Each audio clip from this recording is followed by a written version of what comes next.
వృషభ రాశి రెండవది.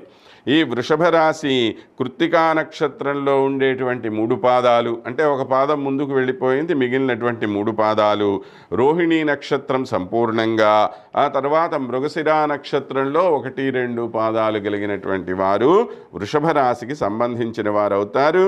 వీరి ఆదాయ వ్యయాలు 11-5గా ఉన్నాయి. అంటే మంచి ఆదాయం సమకూరేటువంటి అవకాశం కనపడుతోంది. రాజపూజ్య అవమానాలు 1-3గా ఉన్నాయి. అంటే ఇవన్నీ కూడాను మనము ఆ రేషియోలు అన్నమాట, ఆ నిష్పత్తుల్లో మనము అవగాహన చేసుకోవాలి.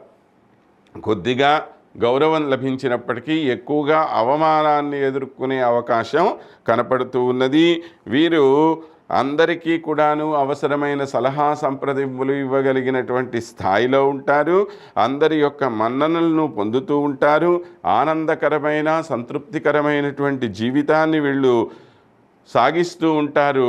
చేతిలో డబ్బుకు ఏ విధమైనటువంటి కొదవ ఉండదు ఈ సంవత్సరము.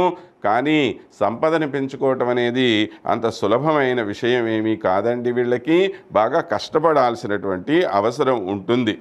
క్రమశిక్షణతో జీవితాన్ని గడిపేటువంటి అవకాశం ఉంది. స్నేహితులకు విలువనిచ్చి వారిని ముందుకు తీసుకొని పోతారు. ఏదో ఒక సమయంలో వీరికి ఆకస్మికమైన ఆదాయం సమకూరే ఒక అవకాశం కనపడుతూ ఉంది.